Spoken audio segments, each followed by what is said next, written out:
think because it's more exciting for the fans and because of the fact that it's a harder challenge for me. People had a lot of excuses against Gervonta and, oh, it's a smaller guy, blah, blah, blah, the weight difference. And now I flip-flop the role. He's got a backbone to him. He's got a character to him. So, you know, he's not going to let himself be clowned by, you know, allowing Jake to survive or allowing Jake to play around or allowing Jake to, you know, just make him look bad in general. This fight is destined to end with Jake Paul trapped in a ring he can't escape, while Anthony Joshua proves once again why boxing's reality always catches up. But the real shock isn't just the outcome. It's how we got here. The moment these two faced off, the chatter shifted instantly from hype to consequences. Stay tuned, because in just a moment, I'll reveal the one decision that turns the spectacle into real danger. Jake Paul in the ring. This isn't 60-year-old Mike Tyson. This is, you know, a 35, 36-year-old Anthony Joshua, who's still relatively dangerous. And in his fight with Dubois, he almost knocked out Dubois before being knocked out himself. I thought he hurt Dubois right before being knocked out. So Joshua has still been rather competitive at a very high level, you know. Still elite, AJ? You know, I'd still, you know, he hasn't been active, but I wouldn't consider him shot or anything. And even a shot AJ would still, you know, would still likely beat a Jake Paul in my. As soon as Joshua stepped into the picture, all excuses disappeared and the rules changed. This isn't a retired star or a novelty opponent. It's a still dangerous heavyweight with serious intent. Keep watching, because this role reversal shows why Jake Paul's usual tricks might finally fail at any stage of the fight. But I don't necessarily see AJ as a shot fighter at all, you know. And also, the thing about AJ is he's a rather serious guy. This is not Chavez Jr., you know. So he takes anything he does very seriously. He's got a backbone to him. He's got a character to him. So, you know, he's not going to let himself be clowned by, you know, allowing Jake to survive or allowing Jake to play around or allowing Jake to, you know, just make him look bad in general. So you know, that's the thing about AJ. If you know his character, I've worked a lot of AJ fights and I've been around AJ enough, you know, to kind of observe his character. This is a very serious human being and man, you know. So, and he takes this kind of stuff very personally and very seriously, you know. So he's not going to be looking to make a mockery of himself. And so, from that perspective, I don't see a guy like AJ going easy on Jake. What makes this matchup truly terrifying is Joshua's mindset. He's not a fighter who jokes around, plays along, or lets himself be embarrassed for entertainment. Don't blink. Joshua's personality could be the most dangerous weapon in this fight. What do you think about Jake Paul, Anthony Joshua? That I'm interested in. Size-wise, age-wise, two personalities, two people that are going to sell the fight, two people that are actually likable. You think Jake's likable? I think a lot of people like Jake. Joshua approaches every bout as a test of respect, not a performance. He doesn't coast, he doesn't carry opponents, and he won't let narratives overshadow the violence. Give me just 30 more seconds. This is where Jake Paul's strategy starts to look fragile.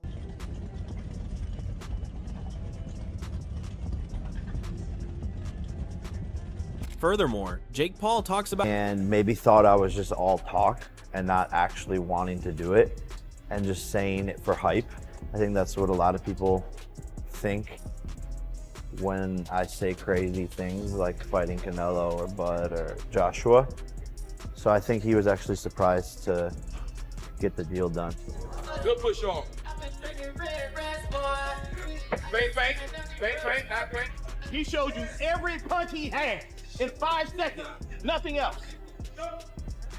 Moreover, Jake Paul talks. You can provide the rest of the content for this section, and I can rewrite it fully. He's gonna frustrate you. He's gonna walk you down because he's a big guy. He can do that.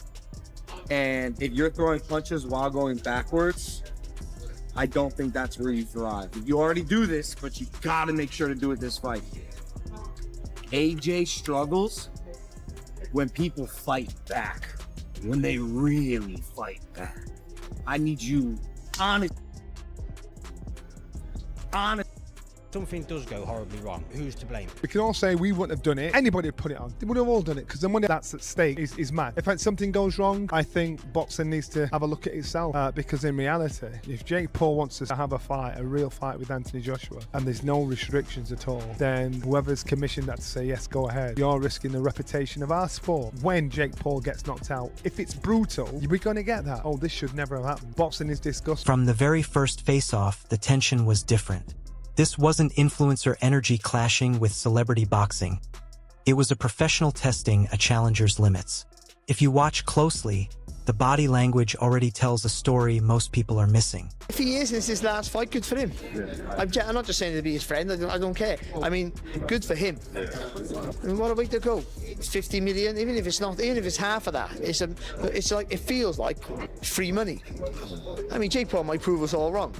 I mean, but you wouldn't bet a penny on it, would you? I mean, people go out the first right hand that Joshua hits him with, forget about that, the first proper jab he hits him with should be enough for Jake Paul to go, oh, I don't fancy this. Sometimes you get accused of being an AJ fanboy, which I don't like, but he's your mate. No, listen, I haven't spoken to him for quite a while, but listen, I think the world of the lad, but it is what it is. Whatever, it just is what it is. After the last fight, I'm not sure it went down too well, but I say as I see it. Yeah, exactly. You know, that's all you can do. And talking about AJ, I might as well go straight in because that's what's happening this week, well, next weekend in Miami, the big one.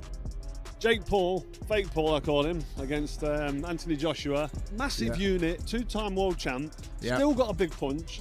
I think he's mentally fragile at world level if he goes against the big guns because of the knockout, especially the bar knockout when he got splattered.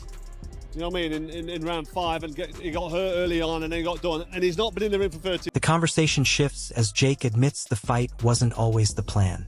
What started as talk became reality the moment the deal was signed. Stay tuned, because that revelation alone exposes who truly underestimated whom. I'm getting some on, so it's all good. But it's like Jake Paul against Anthony Joshua, 6 foot, what's he, 6'6"? How about that? What is he, 16? What's 245 pounds? He can't be a pound over 245. What's so that in stone? The best part, just on 17 stone or just under. So Jake lost to Tommy Fury, and that's the one everyone keeps on. Do you think he's improved much since Tommy Fury? Yeah, but do I think he's improved enough to be competitive? Unless I close my eyes and Josh is completely shot to bits, no. Yeah, and so is the potential that Jake Paul, like, I know you keep saying no, I know you're right, but is there a world in which you see Jake Paul landing a shot and doing it? Of course he can land a shot. The focus moves to Jake Paul's position. Jake is in a wildly difficult spot.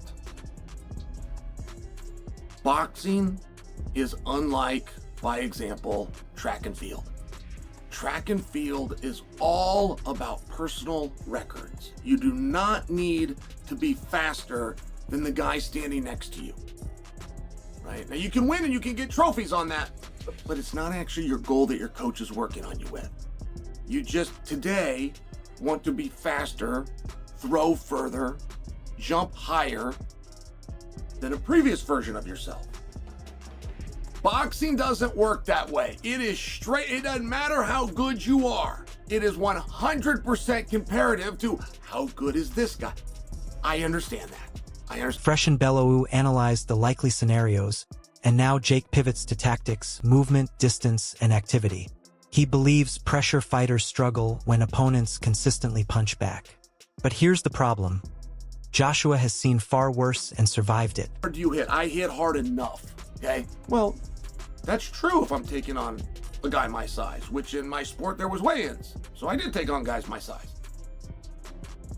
They're gonna weigh these boys in. It doesn't make any damn bit of difference. These guys are unlimited, right? You weigh as much as you can, I'll weigh as much as I can. And by the way, we're not even gonna be close. Now, I tell you that because Jake's ability to hurt Joshua does not exist. Jake has an ability to annoy Joshua, and he has an ability, at least theoretically, to point and outpoint Joshua. Experts warn that pressure from a heavyweight isn't theoretical. Joshua walks you down because he can, not because he has to. This is where cardio, confidence, and courage collide fast.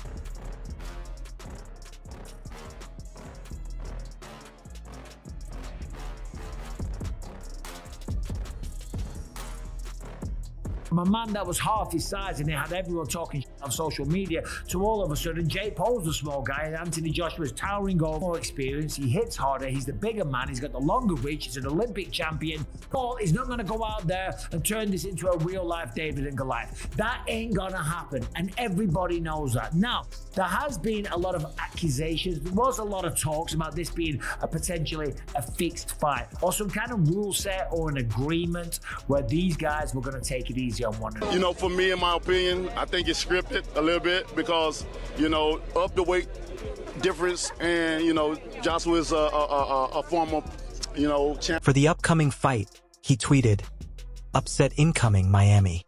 I'll arrive soon. Friday, December 19th is my time."